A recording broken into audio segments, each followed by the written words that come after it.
Hello বন্ধুরা, তোমরা সকলে কেমন আছো?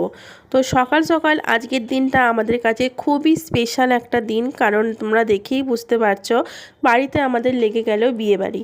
তো অনেক দিন পরে বিয়েবাড়ি পেলে যা হয়, আমাদের বাঙালি পরিবারের বিয়েবাড়ি হলে বাড়িতে, তাহলে আর তো কোনো আনন্দই নেই। তো যথারীতি আমার দিদির মেয়ের বিয়ে, সেই জন্য বাড়িতে তোড়জোড়। আজকে ওকে খাওয়াবো আইবুড়ো ভাত। সেই জন্য সকাল থেকে অনেক কিছু রান্না বান্না গোছানো, শাড়ি পরানো, আইবুড়ো ভাত খাওয়ানোর সব কিছু প্ল্যানিং চলছে। অনেক কিছু রান্না বান্না করে ওকে সাজিয়ে গুছিয়ে খেতে দেবো।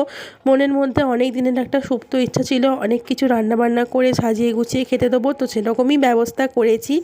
আর বড় ভিডিওটাও এসে গেছে, তোমরা চাইলে কিন্তু চ্যানেলে গিয়ে দেখে নিতে পারো। আর এটা আমি মিনি ব্লগ করে তোমাদের সামনে পোস্ট করলাম, বড় ভিডিও কিন্তু অলরেডি চলে এসেছে, তোমরা চাইলে পুরোটাই দেখতে পারো। তো চলো ফ্রেন্ড, বিয়েবাড়ির ভিডিও আসছে, তোমরা চ্যানেলে চোখ রেখো আর সবাই চ্যানেলটিকে সাবস্ক্রাইব করো।